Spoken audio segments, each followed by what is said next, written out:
Belgium begins in Brussels, and the hub of the capital is the column marking the adoption of the Belgian Constitution, a concept of liberty and law that guides one of Europe's youngest states, born here in 1830. Belgium unites two peoples, the Walloons and the Flemings, into a single nation of over 8 million citizens.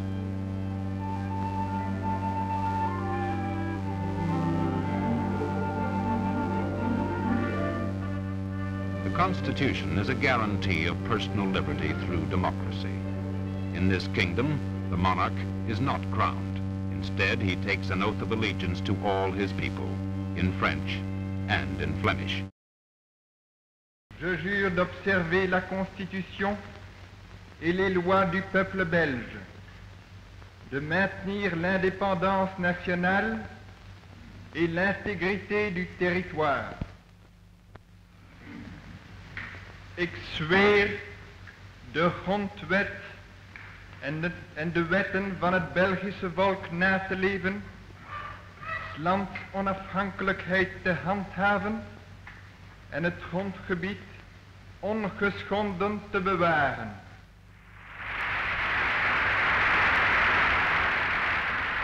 In the 20th century, and within the Atlantic community, the frontiers of Belgium are clearly defined. South of the Netherlands and north of France, neighboring on Luxembourg and Germany, and across the Channel from Britain. A strategical crossroads frequently violated through the centuries by rival armies. In self-protection, the people sought refuge and security in tightly unified city-states. The Baroque and gilt Gothic magnificence of the Brussels Grand Place reflects the prosperity these independent cities achieved. Today, the square is a picturesque flower market, but still a symbol of the shape of Belgian life, firmly based around ancient cities of high independence.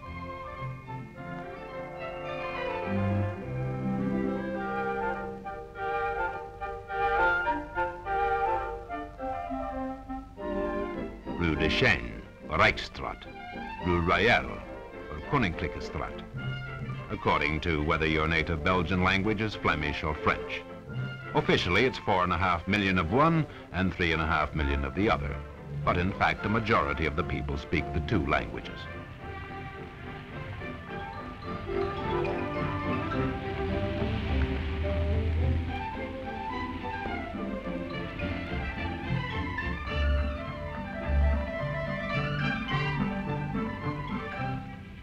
The bustle and animation on almost every street corner in Brussels mark the well-established commercial center.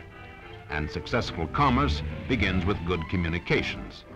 First to build railroads in continental Europe, Belgians now claim the world's pioneer network of helicopter services. Fast and safe, they bring their passengers to the very center of the cities they serve.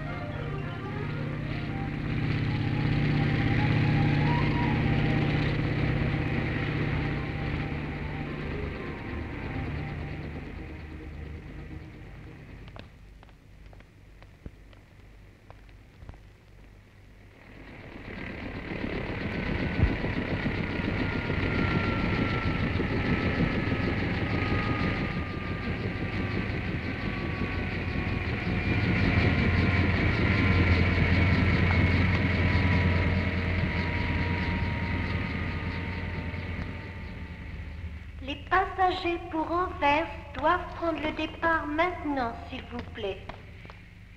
Passagiers voor Antwerpen worden verzocht. These flying bus routes, due to link major Belgian cities with London, Paris, and centers in neighboring France, Germany, and the Netherlands, began as a daily service to Lille in northern France, Rotterdam and Bonn.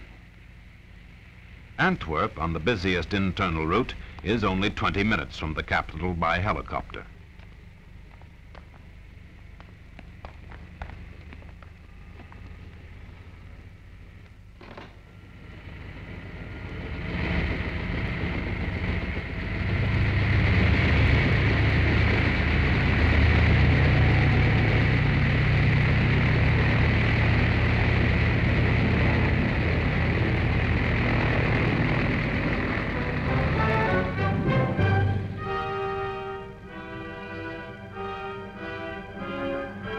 The nation's second city, Antwerp, repeats the unique Belgian pattern of the old burgher township that has kept its individual character. Today, the third port in the world and a leading manufacturing center, it is the home of over 500,000 people.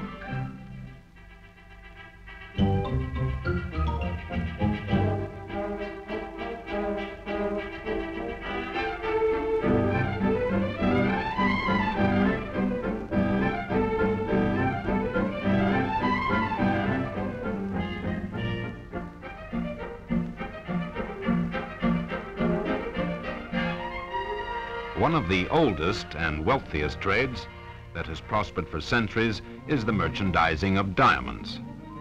Doing business for half the world, the diamond exchanges of Antwerp work at the rate of a fortune a minute.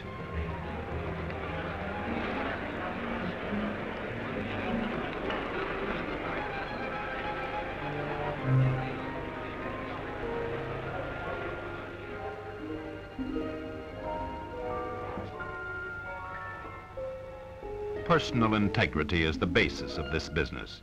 Gems worth millions change hands at a nod or a word. Behind the scenes, cutting and polishing the stones employs some of the best paid craftsmen in Europe. Well paid because with these raw materials, mistakes are expensive.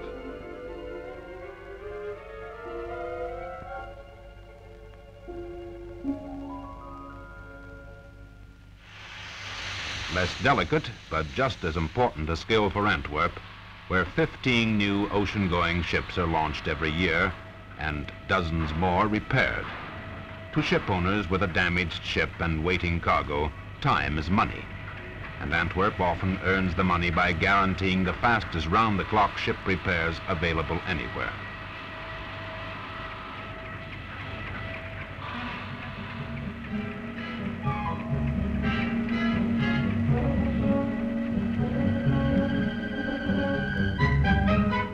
The port claims another speed record in turning around the 12,000 ships that come 60 miles up the Scheldt every year to load and unload their cargoes.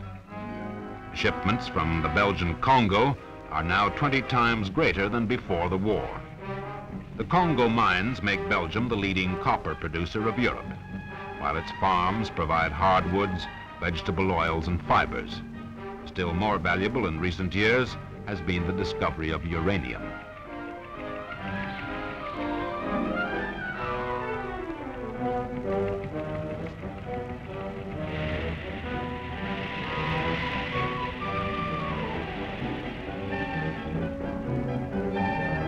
In the other direction, complete locomotives and crated railroad cars are shipped out. Designing and building this kind of rolling stock to order is only one of Belgium's heavy engineering export trades. Together, 30 railroad workshops build 1 in 10 of all the world's coaches and wagons, many of them for the railways of Asia and Africa.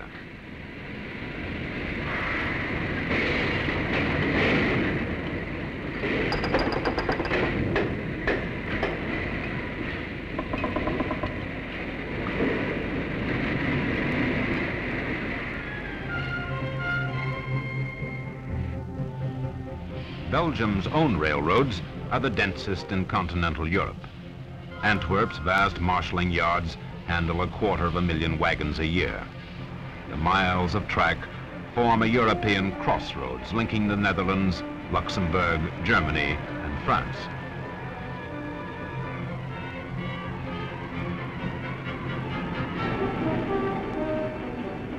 Much of the internal system is electrified, including the section running west to the ancient Flemish city of Brugge, or Bruges. Before the North Sea retreated, Bruges was the biggest port in Western Europe. Now the sea can just be reached by a small boat threading its way past the unchanged merchant houses and mansions of old, the ancient city of the Hanseatic League and the courts of the Dukes of Burgundy.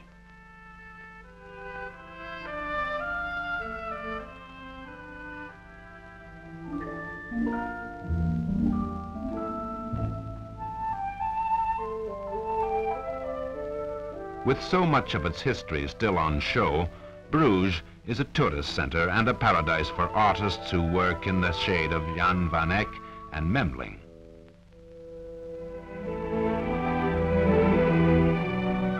The works of these two masters typify the glories of Flemish art that are proudly exhibited in museums throughout Belgium.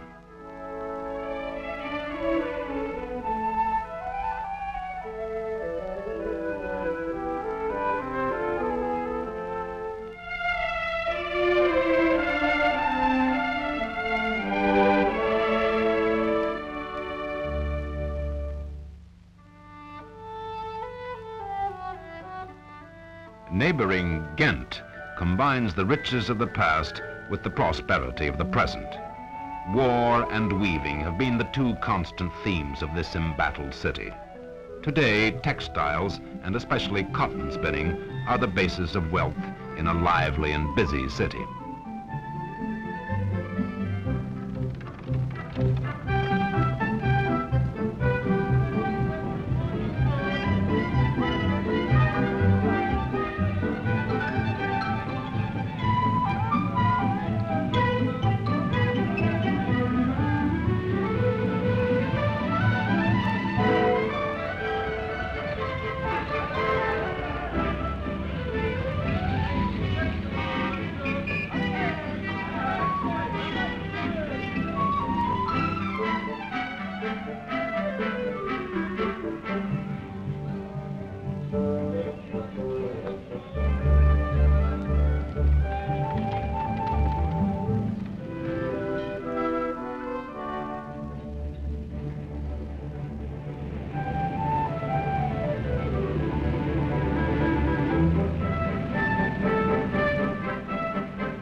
Unlike Bruges, its old rival, Ghent has kept a way open to the sea for ocean-going ships.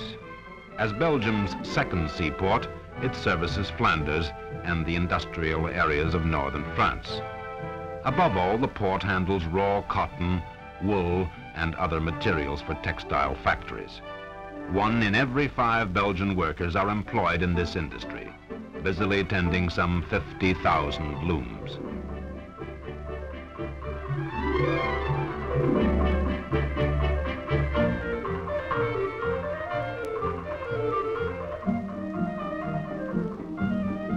Like Britain, Belgium is a country that must produce by industry and sell abroad to live. More new and better machines is the demand. And to provide the power to drive them, new hydroelectric installations are being developed.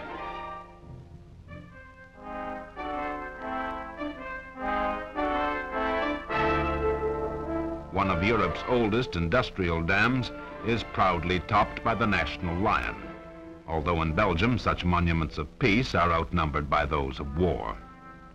An international crossroads can all too easily become the cockpit of a continent. This central position among so many nations has always made Belgian security a costly matter. Since 1949, Belgium has relied upon membership of the 15-nation Atlantic Alliance as the most effective deterrent to any new aggressor. Not far from Antwerp stands a new British supply base, partly paid for by the Belgian government. Daily cooperation between British and Belgians is the key to the successful operation of this vast installation.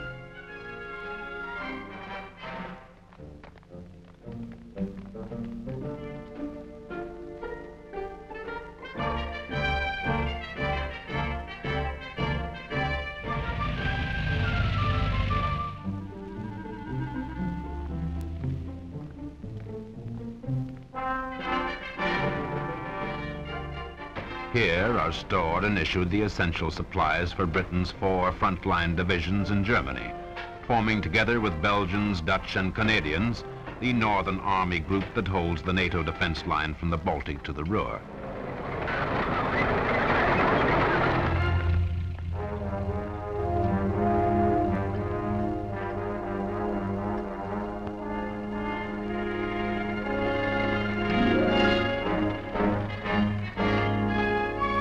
An anti-aircraft school on the Belgian coast offers another example of this nation's part in joint defense planning by 15 countries.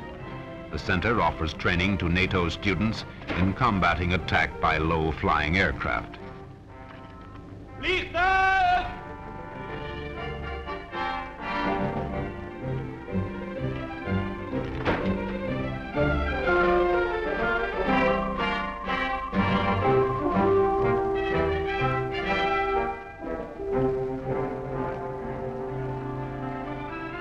Belgium produces substantial quantities of defense equipment for herself and for her allies, including mobile radar trucks. Still better known is the famous Fabrique Nationale, or FN rifle, adopted as the standard weapon of several nations within the Atlantic community. This quick-firing, lightweight weapon is the latest product of a long line of Belgian gun makers established in Liège, where these automatic weapons are designed and made.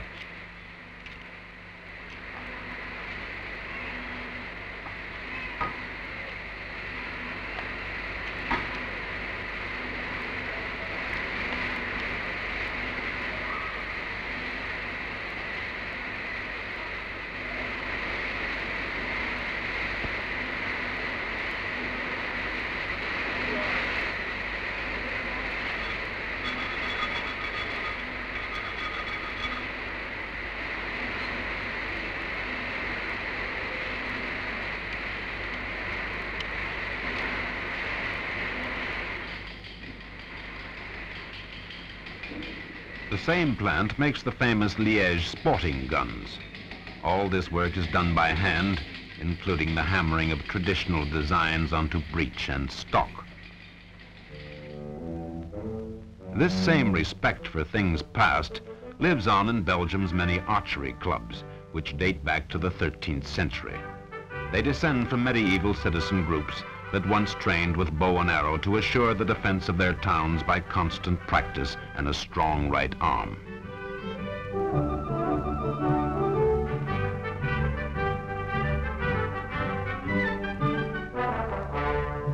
Today, defense is no longer a matter of the true eye and you-go. The steel makers of Liège, for one, believe that it's steel, strength, and determination, a combination that has earned for their community the title of the Fiery City.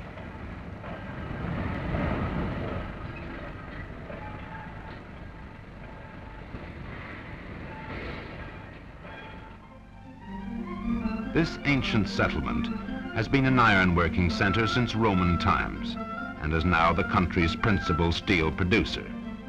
Today, Liège, like the rest of Belgium, is concerned with maintaining her high living standards.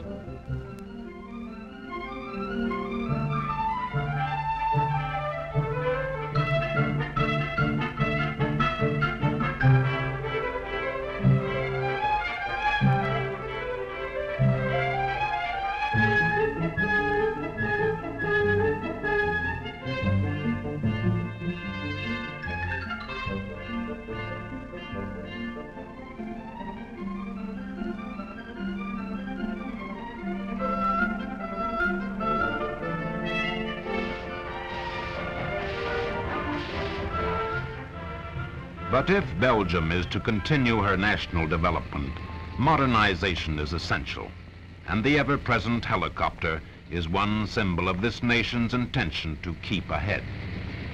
From the German capital of Bonn, through Cologne and Holland's Maastricht, this plane now leaves Liège on its way back to Brussels. Within a 200-mile radius of the Belgian capital live 72 million Europeans. British, French, Dutch, Luxembourgers, and Germans, as well as the Belgians themselves.